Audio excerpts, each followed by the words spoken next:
Assalamualaikum warahmatullahi wabarakatuh. Alhamdulillah wassalatu wassalamu ala Rasulillah nabiyyina wa sayyidina Muhammad ibn Abdullah wa ala alihi wa sahbihi wa dhurriyyatihi wa ummatihi wa man walah wa ba'd. Saudara-saudariku dimanapun kita semua berada, semoga hari ini kita dalam berkah, lindungan dan rahmat Allah Subhanahu wa taala. Kita mengawali jumpa kita saat ini, kami tersambung dari Indonesia bagian barat, baru menunaikan sholat subuh berjamaah. Semoga sholat kita diterima oleh Allah Subhanahu wa taala. Alhamdulillah hari ini Jumat pertama di bulan Ramadan tahun 1446 Hijrah. Tepat sepekan kita menunaikan ibadah siam, khususnya bagi yang di Indonesia. Semoga puasa kita, sholat kita, ruku, sujud kita, dan segala ibadah kita diterima oleh Allah Subhanahu wa taala. Yang kurang, semoga Allah berkenan menyempurnakannya. Semoga Allah mengabulkan doa-doa terbaik yang pernah kita panjatkan, dan semoga diiringi keselamatan dan kemaslahatan dunia dan akhirat untuk kita semua. Alhamdulillah teman-teman sekalian, di subuh ini kita diberikan kembali kesempatan oleh Allah Subhanahu wa taala untuk melanjutkan kajian kita dalam naungan Sahih Al-Bukhari, pembahasan topik tentang puasa, Kitabus Shaum. Pada hari ini insyaallah kita akan melanjutkan subtopik dari kajian di topik tentang puasa. Seperti pernah saya uraikan dan tidak bosan saya mengingatkan bahwa Sahih Al-Bukhari bukan sekedar kitab hadis yang disusun hanya untuk mengumpulkan hadis-hadis kemudian disampaikan kepada kita untuk dibaca. Tidak demikian. Al-Imam Al-Bukhari rahimahullahu taala, beliau menyusun kitab hadis ini, mengkodifikasikannya dalam bentuk panduan, pedoman kurikulum kehidupan. Dibuat topik-topik, ada 97 topik, dan kita dapat memilih topik-topik itu sesuai dengan keperluan, kebutuhan, bahkan profesi kehidupan yang kita jalani. Teman-teman keluarkan sesuai kebutuhannya, lihat petunjuk, di situ ada ayat Qur'annya, ada hadisnya, bahkan subtopik-subtopik terkait dengan kebutuhan kita. Nah, untuk mengingatkan, di bab tentang Ramadan ini, topiknya ada di topik ke-30, Kitabus Shaum, di kitab kami halaman 280 pembukanya. Kemudian di situ ada 69 subtopik, 121 hadis kurang lebih. Jadi nanti akan diurut masalah-masalah seputar Ramadan. Nah, kemarin telah kita bahas beberapa subtopik terkait. Nah, sekarang kita akan membahas sesuatu yang baru berkaitan dengan sahur, waktu imsak, dan ketentuan terkait dengannya. Seperti diisyaratkan dalam kitab ini. Teman-teman, subtopik yang ke-17. Di halaman 284 kita mulai dari hadis nomor 1918, 1919 dan selanjutnya. Kita mohon kebaikan, keberkahan insya Allah Subhanahu wa taala. Kita memulai bismillahirrahmanirrahim. Qala al-Imam Al-Bukhari rahimahullah taala, Imam Al-Bukhari menyampaikan dalam subtopik ini, babu qaulin Nabi sallallahu alaihi wasallam. Subtopik tentang makna sabda Nabi sallallahu alaihi wasallam, la yamna'annakum min sahurikum adzanu Bilal. Subtopik pembahasan tentang sabda Nabi sallallahu alaihi wasallam ini yang nomor hadis 1918-nya, tidak mencegah sahur kalian adzannya Bilal radhiyallahu taala anhu. Tidaklah mencegah kalian sahur yang sedang kalian tunaikan itu adzannya Bilal. Nah, ini penting teman-teman sekalian untuk dipahami dulu. Ya, jangan sampai nanti kita baca terjemahan apalagi yang ringkasan sampai sini nanti bisa salah kesimpulan. Ya. Nah, apa yang dimaksud adzannya Bilal di sini? Sehingga Nabi mengatakan kalau lagi makan sahur kemudian Bilal radhiyallahu taala anhu adzan, terusin aja, ya kan? Tidak harus berhenti. Nah, ini maksudnya apa? Ya, nah ini harus dikaji dulu. Kalau nanti kemudian asal baca, asal kemudian lihat terjemah ringkas, lalu setelah itu viral yang adzan di masa Nabi, Sayyidina Bilal radhiyallahu taala anhu, bisa salah kesimpulan, ya. Jangan-jangan menyimpulkan nanti waktu adzan masih boleh makan, waktu minum masih boleh makan. Nah, ini tentu kesimpulan yang sangat keliru. Jadi, saya ingin berikan gambaran dulu teman-teman sekalian. Ijma' ulama. Ingat ya, ijma' itu konsensus kesepakatan mutlak yang didasarkan pada dalil-dalil yang sangat sahih, baik dari Al-Quran ataupun hadis Nabi Sallallahu Alaihi Wasallam. Dalam perjalanan itu di setiap masa dilalui, tidak berubah hukumnya demikian, dan semua sepakat para ulama yang ada di muka bumi ini tentang hukum dimaksud. Ya, apa itu hukumnya? Bahwa makan minum di malam-malam Ramadan dibolehkan berlangsung senyamannya, senikmatnya, sebaiknya, sampai kemudian tiba batasnya, yaitu adzan subuh, adzan fajar. Tiba waktu fajar, maka sudah tidak boleh makan dan minum lagi. Jelas ya? Dalilnya jelas dalam Al-Quran di surah Al-Baqarah di ayat 187. Kalau kita sampai nanti ke pertengahan sampai ke ujung ayatnya, kita temukan di situ wa kulu washrabu hatta yatabayyana lakumul khaytul abyadu minal khaytil aswadi minal fajr. Silahkan kata Allah, kalian makan, minum, nikmati, kan, sampai tiba batasnya. Kapan batasnya itu tiba? Saat tiba waktu fajar, saat tiba adzan subuh, kan? Nah, jadi tandanya apa? Sudah muncul nih, ya. Fajar cahayanya membelah kegelapan malam, fajar shadiq jelas membelah kegelapan malam, sudah tiba awal waktu subuh, ditandai dengan adzan berkumandang. Jadi begitu adzan berkumandang, itu sudah berlaku waktu puasa, tidak boleh lagi makan dan minum. Jelas itu, ya.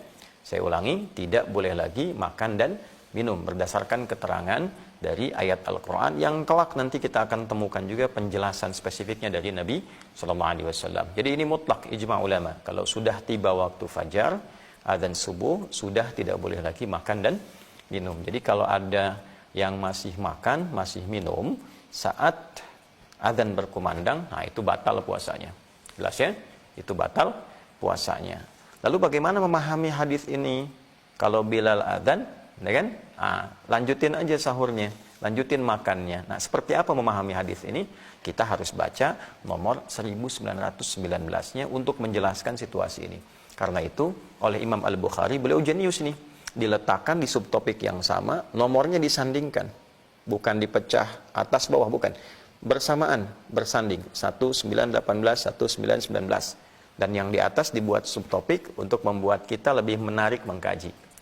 Nah, mari kita teruskan. Qala al-Imam al-Bukhari rahimahullahu ta'ala, al-Imam al-Bukhari menyampaikan riwayat ini, sanadnya dulu kita baca.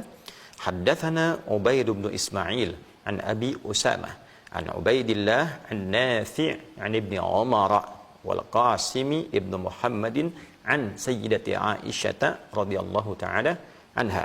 Sayyidah itu saya masukkan di sini ya untuk memuliakan istri Nabi sallallahu alaihi wasallam. Sanadnya beliau menerima dari Ubaidillah bin Ismail, Ubaidillah menerima bin Ismail dari Abi Usamah, Abi Usamah menerima dari Ubaidillah lagi, Ubaidillah menerima dari Nafi'. Jadi yang pertama beda dengan yang kedua ya. Nafi' menerima dari Ibnu Umar, Ibnu Umar menerima dari Al-Qasim, Al-Qasim menerima Al-Qasim Ibnu Muhammad menerima dari Sayyidah Aisyah radhiyallahu taala anha. Jadi hadis ini teman-teman itu lingkungan A1 ini ya, sanadnya tersambung pada ibunda kita ya, ibunda mukminin di seluruh muka bumi ini yang mulia, istri Nabi sallallahu alaihi wasallam Sayyidah Aisyah radhiyallahu taala anha. Beliau menyampaikan anna Bilalan kana yu'adzinu bilailin. Nah, ini ya, bahwa Bilal itu radhiyallahu taala anhu, kata Sayyidah Aisyah, itu punya porsi adzan, punya waktu adzan terkait dengan subuh. Ya, kapan adzannya? Ternyata beliau adzannya itu bukan pas waktu subuhnya, bukan fajarnya, tapi adzan pembuka waktunya masih waktu lail, waktu malam, gitu ya. Jadi belum masuk waktu fajar. Nah, seperti kita ketahui bahwa di Madinah itu bahkan sampai sekarang adzannya 2 kali di subuh itu. Adzan pertamanya itu bukan waktu subuh, ya kan? Adzan yang mengingatkan nanti bahwa waktu subuh sebentar lagi akan tiba. Nah, ini belum masuk subuh. Jadi ketika Bilal radhiyallahu taala anhu itu adzannya beliau bukan adzannya subuh. Ingat ya? Tapi adzan pengingat akan dekatnya masuk waktu subuh. Kata Sayyidah Aisyah radhiyallahu taala anha, itu Sayyidina Bilal itu adzannya itu masih di waktu malam, ujungnya malam. Ya, ujungnya malam itu kalau dalam bahasa Quran itu disebut dengan sahar, jamaknya ashar. Ya, itu waktu terbaik untuk istighfar. Contoh kita temukan di Quran surah ke-51 di ayat ke-18. Wabil ashari hum yastaghfirun. Ya, ada kebiasaan orang-orang soleh yang punya sifat ihsan, ya namanya muhsin, lalu punya amalan-amalan andalan takwa. Ya, di antaranya selesai tahajud dia isi dengan istighfar di penghujung malam menjelang ke fajar. Namanya waktu sahar. Ya, jamaknya ashar. Nah, pekerjaan yang dilakukan di waktu sahar ini disebut dengan sahur namanya. Ya, karena itulah kenapa kita makan di waktunya sahur, memberikan kesan bahwa kalau mau makan jangan terlampau malam. Ya kan? Tengah-tengah malam misalnya kan, jam 2, setengah 2, itu terlalu awal malam. Ya, nanti kita akan lihat babnya nanti begitu masuk ke subtopik 19 kita akan temukan. Ya, bahkan di 18-nya itu ada anjuran mengakhirkan makan di waktu sahur itu, maksudnya agak dekatkan. Ya, walaupun tidak terlalu mepet ke waktu subuh itu, nah, supaya apa? Ya, supaya energinya lebih banyak terkumpul, tidak terlalu keluar banyak tenaga dulu, supaya nanti bisa dipakai untuk ibadah optimal. Dan nahan lapar hausnya pun itu tidak terlalu lama. Ya, bayangkan Anda sahur jam 2 ya dengan sahur jam 4 misalnya, ya kan? Nah, itu kan udah beda 2 jam.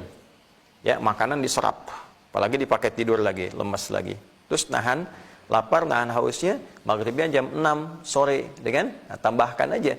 Ya, kalau kita dari jam 2 nahan berapa lama, jam 4 nahan berapa lama. Nah, itu nanti ada sunnah untuk mengakhirkan di akhir malam, itulah yang disebut dengan apa? Sahur. Nah, Bilal radhiyallahu taala anhu itu adzannya itu di waktu penghujung malam, ya kan? Kata Sayyidah Aisyah radhiyallahu taala anha. Lantas siapa yang menunaikan adzan di waktu subuh di era Nabi sallallahu alaihi wasallam? Nah, kita teruskan keterangan nabinya. Faqala Rasulullah sallallahu alaihi wasallam. Maka terkait ini Rasulullah sallallahu alaihi wasallam menyampaikan. Nah, jadi ketika Bilal ini adzan, gitu kan? Kemudian Nabi memberikan penjelasan kepada sahabat terkait dengan aktivitas makan sahur di waktu-waktu puasa. Kata Nabi, kulu washrabu hatta yu'adzina ibnu ummi maktum fa innahu la yu'adzinu hatta yatlu'al fajr. Nah, Masya Allah. Kata Nabi SAW, kulu washrabu, kalian terusin aja makan dan minum. Jadi Bilal itu adzan, teruskan aja makan, minum, nggak apa-apa, ya. Hatta yu'adzina ibnu ummi maktum, sampai nanti tibanya adzan Abdullah bin Abi Ummi Maktum. Fa innahu la yu'adzinu hatta yatlu'al fajr. Ya, karena beliau ini Abdullah bin Abi Ummi Maktum tidaklah menunaikan adzan kecuali waktu fajar telah tiba. Jadi di era itu adzannya ada 2. Adzan yang pertama Sayyidina Bilal bin Rabah radhiyallahu taala anhu. Adzan yang kedua Sayyidina Abdullah bin Abi Ummi Maktum. Nah, yang adzannya Bilal itu adzan pengingat bahwa waktu fajar sebentar lagi akan tiba. Adzannya Abdullah bin Abi Ummi Maktum itu pas waktu fajar. Ya, tibanya waktu subuh. Jadi kalau sudah tibanya adzan Abdullah bin Abi Ummi Maktum, adzan subuh, adzan fajar, kata Nabi, jangan makan lagi, jangan minum lagi, karena puasa sudah dimulai di situ. Jelas ya? Puasa sudah diawali. Jadi kalau Bilal adzan, silahkan makan masih boleh, minum masih boleh, tapi ingat sebentar lagi waktu subuh akan tiba, sampai tibanya adzan Abdullah bin Abi Ummi Maktum. Nah, ini penting untuk dibahas seperti ini supaya tidak keliru.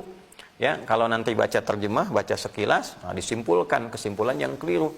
Misalnya, ini adzan sudah berkumandang masih boleh makan dan minum. Itu fatal, salah. Ya, karena pasti kalau masih makan minum saat adzan subuh itu tiba, itu dihukumi batal puasanya. Keliru. Baik ya?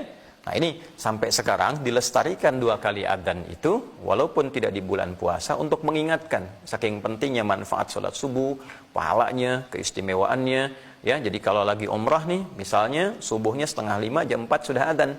Ya, biasanya kalau tidak setengah jam, bahkan nanti 45 menit sebelumnya itu adzan ya, untuk mengingatkan. Ayo cepat siap-siap ke masjid, pahalanya banyak, beda dengan di masjid biasa, itu kan? Orang kemudian bergeliat untuk bersiap-siap. Khusus Ramadan, ya, pengingat adzan yang pertama untuk memberikan peringatan kepada semua yang puasa, awas jangan terlalu santai. Karena nanti kita akan lihat sahabat tuh pengen ikut Nabi, dimaksimalkan ibadah sampai saking maksimalnya sahurnya mepet tuh. Ya, karena ada yang masih sholat, masih zikir, gitu kan? Nah, kata Nabi kalau makan lanjut aja. Adzan Bilal lanjut. Nah, tapi siap-siap. Ketika nanti tibanya Abdullah bin Abi Umi Maktum adzan, maka itu adzan apa? Subuh, sudah tidak boleh makan, sudah tidak boleh minum lagi. Nah, kurang lebih sekarang kita bertanya, berapa jaraknya antara adzan pertama Bilal itu dengan adzan kedua? Ya, Abdullah bin Abi Umi Maktum radhiyallahu taala anhuma jami'an. Kita baca sekarang. Kita masuk dulu yang subtopik ke-19. Babu qadri kam baina as-sahuri wa salatil fajri. Ya, babu qadri kam baina as-sahuri wa salatil fajri. Subtopik pembahasan. Berapa kurang lebih durasinya, jaraknya antara sahur itu dengan adzan subuh.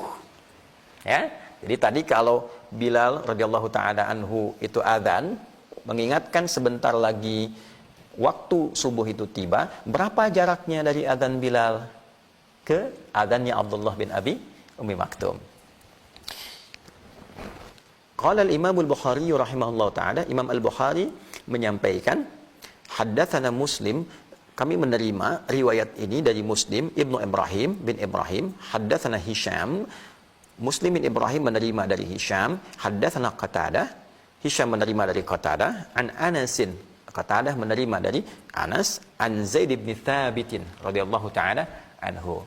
Kemudian Anas menerima dari dari Zaid bin Thabit radhiyallahu taala anhu. Ini nyambung ya, teman-teman sekalian, sanadnya. Kemudian qala, beliau memberikan informasi. Apa informasi pentingnya? Tasahharna ma'an Nabi sallallahu alaihi wasallam. Ya, kami pernah sahur bersama Nabi sallallahu alaihi wasallam. Nah, ini penting teman-teman sekalian. Awas ya. Tasahharna ma'an Nabi sallallahu alaihi wasallam. Kami pernah sahur dengan Nabi sallallahu alaihi wasallam. Kata sahabat Zaid bin Thabit. Nah, jadi sanadnya tadi disampaikan Imam Al-Bukhari menerima dari si fulan sampai ke sahabat mulia Zaid bin Thabit radhiyallahu taala anhu. Beliau mengatakan, nah ini saksi langsung yang membersamai Nabi sallallahu alaihi wasallam. Jadi satu lagi akurat. Kami pernah sahur bersama Nabi sallallahu alaihi wasallam, thumma qama ila salati. Ya, sampai kemudian selesai sahur itu dan bersiap menunaikan salat. Tiba ya waktu adzan subuh, siap-siap menunaikan salat. Qultu, aku bertanya, kam kana bainal adzani was sahur? Ya, berapa kira-kira durasinya? Jaraknya antara adzan itu dengan sahur, adzannya Abdullah bin Abi Umi Maktum dengan sahur yang ditunaikan dari batas pengingat Bilal bin Rabah.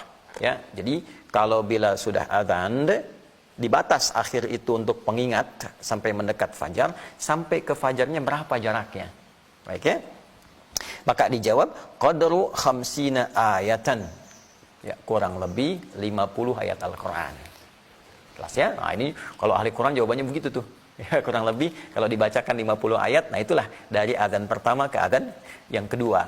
Ya, nah ini kalau ahli Quran terbiasa begitu ya. Berapa jarak perjalanan dari Jakarta ke Bekasi? Ya, kurang lebih 1 juz lah gitu ya. Ahli Quran begitu tuh, ya. Berapa jalan dari Sudirman ke Menteng? Ya, kurang lebih 50 ayat lah gitu ya kalau baca tartil misalnya. Nah, itu ahli Quran. Nah, ini memberi pesan bahwa jadi ada yang adzan Sayyidina Bilal radhiyallahu taala anhu di adzan yang pertama, kemudian menuju adzan yang kedua di waktu subuh itu ada pengingat lagi, ada yang baca Quran, kurang lebih 50 ayat. Nah, ini yang sering kita dengar itu ya. Jadi itu bagian dari sunnah itu pengingat. Ya, kalau di daerah di kampung-kampung dan sebagainya, ya ada adzan pertama mengingatkan, setelah itu ada bacaan Al-Qur'an dibacakan. Nah, itu bagian sunnah yang lestari. Kayak di era Nabi sudah berlangsung. Ya, bahkan di Madinah juga demikian. Setelah adzan subuh itu kan, ya kita dengar di TV-TV yang tersambung ke hotel-hotel itu bacaan Quran sampai nanti tiba adzan yang subuhnya. Nah, setelah itu nanti selesai sholat disambung bacaan Quran lagi. Ya, jadi itu boleh untuk mengingatkan. Udah selesai adzan yang pertama, yang sahur misalnya, terus ada yang ngaji misal di musola mengingatkan sampai sebelum tiba. Nah, itu pengingat. Ya, sebentar lagi adzan akan tiba yang subuh. Kenapa? Supaya orang nggak kaget, nggak tahu waktu, tiba-tiba lagi makan, kan? Terus adzan subuh, kan kaget itu, ya. Nah, orang Sunda bilang kecelekok, khawatir, ya, ada keselak dan sebagainya, apa dimuntahkan macam-macam. Jadi antara adzan yang pertama dengan adzan yang kedua ada jeda untuk memberi informasi. Ini masih baca Quran, masih boleh makan, masih boleh minum, tapi hati-hati, sebentar lagi waktu subuh tiba.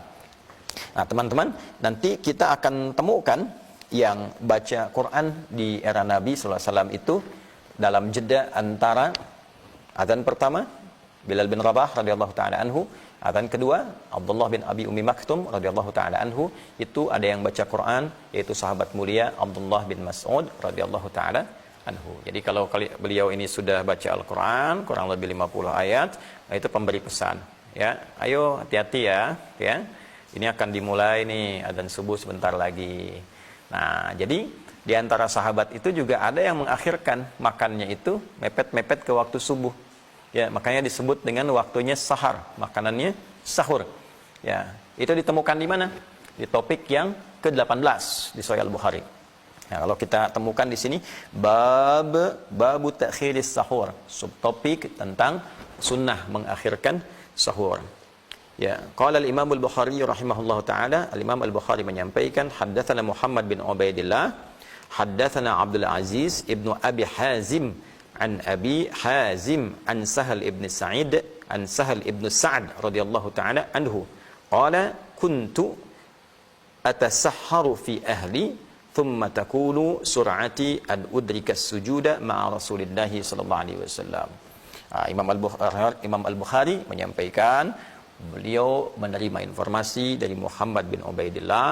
Muhammad bin Ubaidillah menerima informasi dari Abdul Aziz bin Abi Hazim. Beliau menerima informasi dari Abu Hazim. Beliau menerima informasi dari Sahal bin Sa'ad radhiyallahu taala anhu. Sahabat mulia mengatakan, aku kuntu atasahharu fi ahli, aku makan sahur dengan keluargaku. Thumma takunu sur'ati an udrika sujuda ma'a Rasulillah sallallahu alaihi wasallam. Kemudian beres sahur itu selesai, ya kan?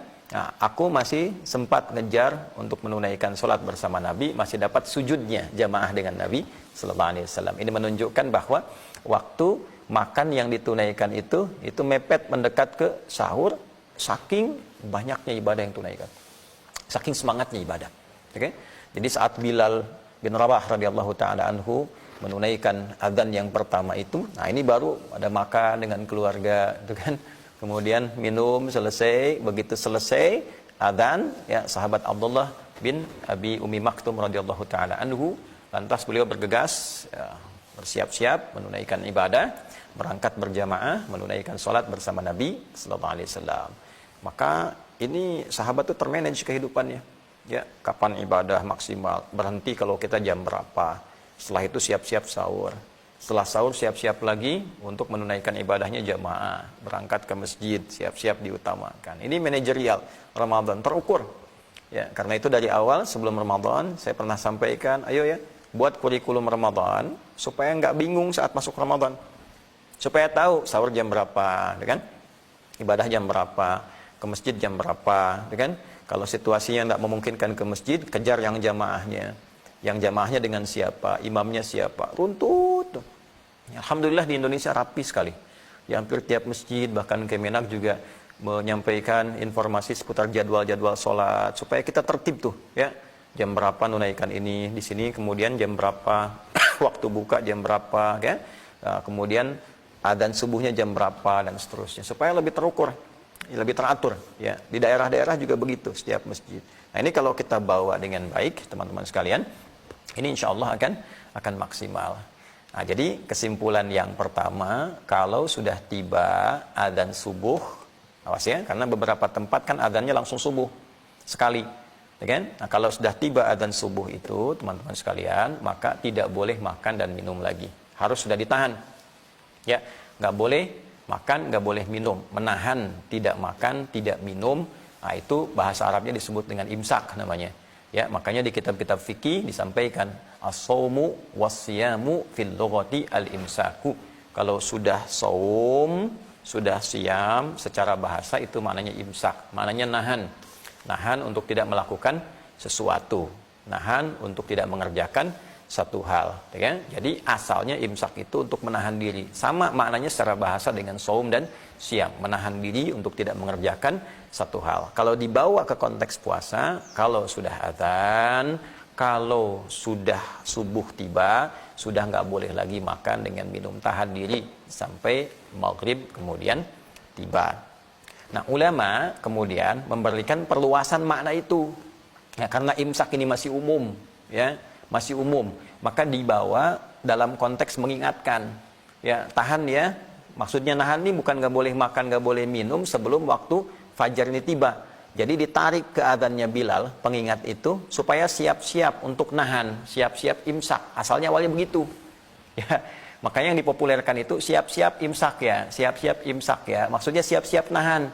Waktu Bilal adzan, dengan Allahu Akbar, subuh belum tiba.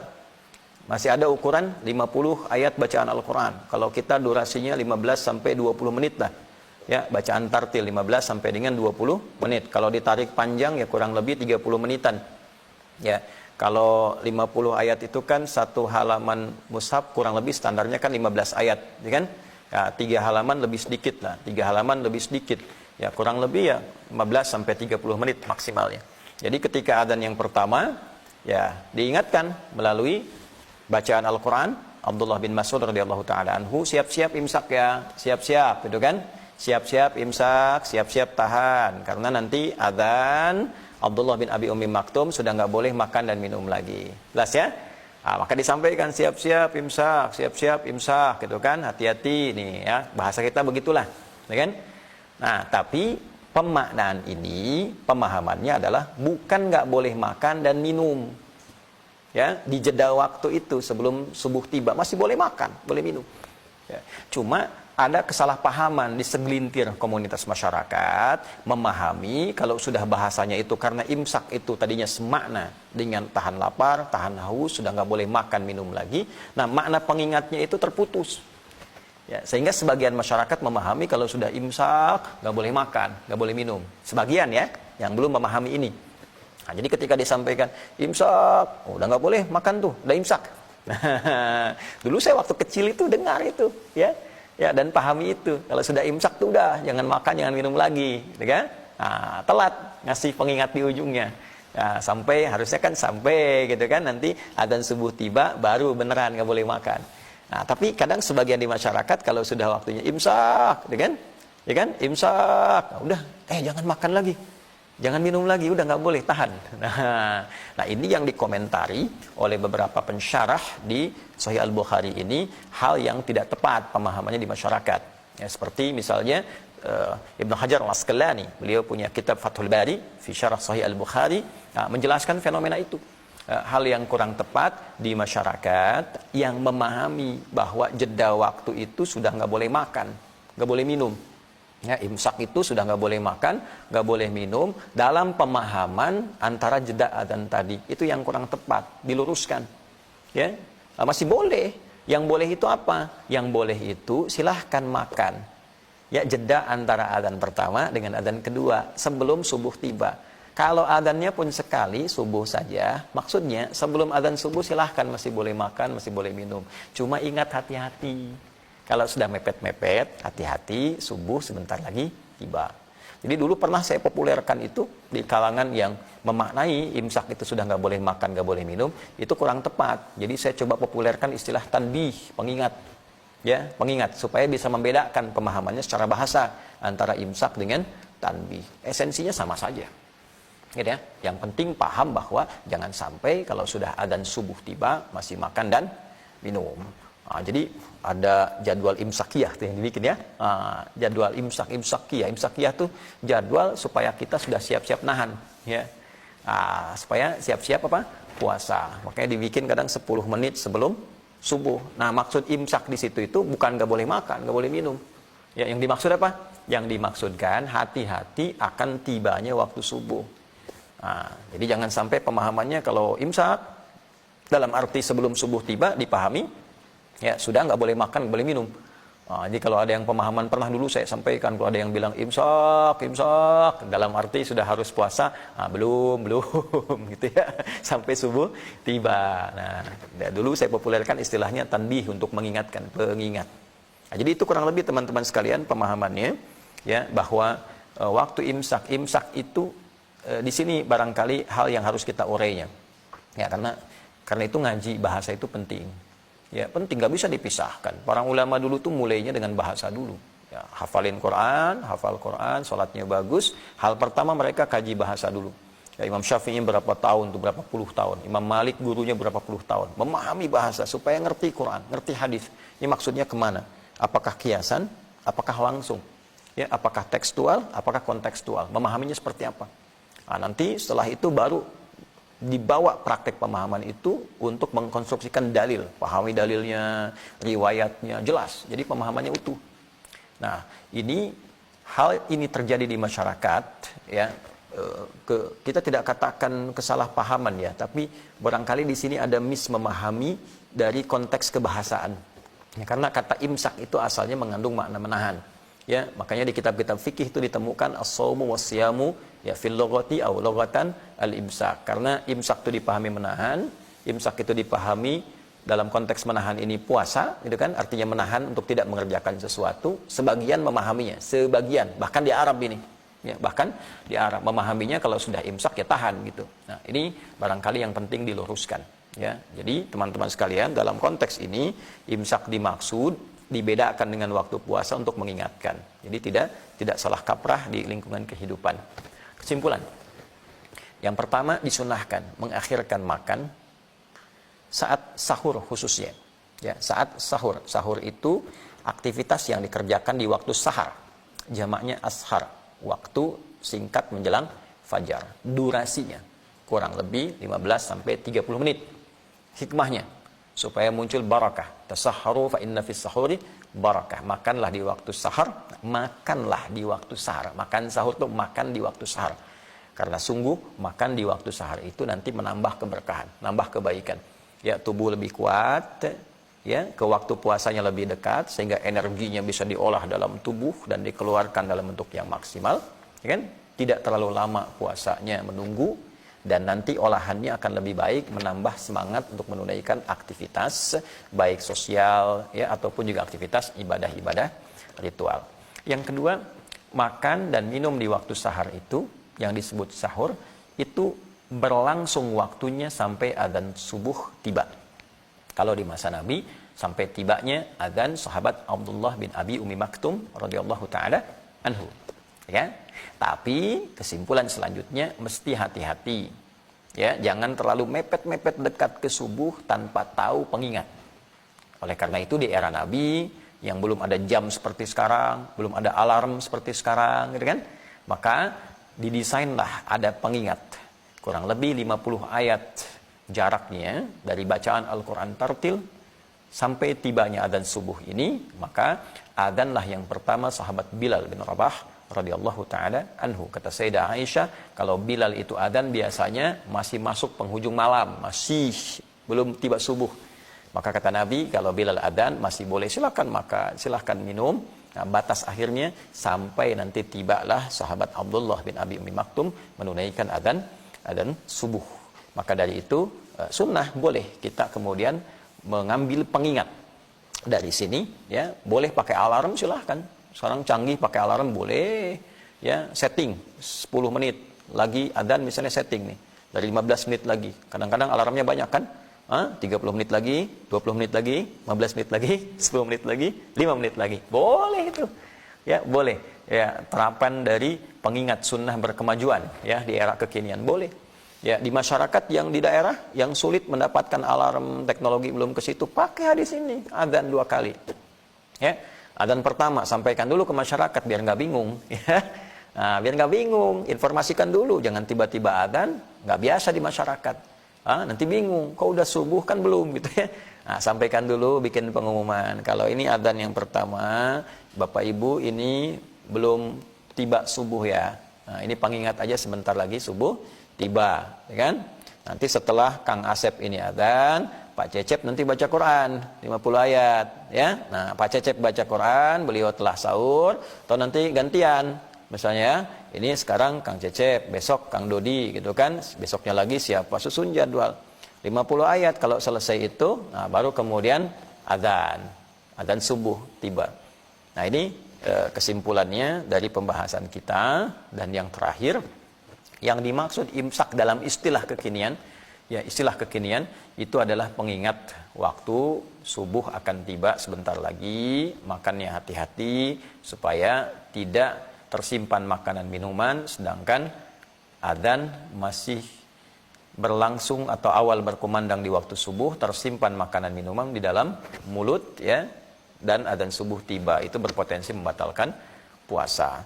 Nah, untuk memberikan pemahaman yang jelas, saya pernah istilahkan ini dengan kata tanbih. Ya, tanbih itu pengingat, mengingatkan masyarakat supaya tidak ambigu pemahamannya, kapan kita siap-siap, kapan kita berhenti. Nah, dengan ini mudah-mudahan pengetahuan kita bertambah, kemudian pengetahuan ini didukung oleh dalil yang jelas, bersandarkan pada hadis-hadis Nabi Muhammad SAW yang terhimpun pada kitab hadis yang dihukumi oleh para ulama paling sahih yang ada di muka bumi untuk saat ini, yang menjadi panduan kehidupan kita khususnya dalam menunaikan ibadah. Teman-teman, semoga Allah memuliakan kita, semoga Allah meningkatkan keimanan kita, memperluas persaudaraan kita dalam kebaikan, memberikan perlindungan pada kehidupan kita khususnya di negeri Indonesia yang kita cintai ini, menjaga kita semua dan memberikan kemuliaan pada kehidupan dunia akhirat kita, memberikan ketenangan di setiap tempat yang ada kegelisahan.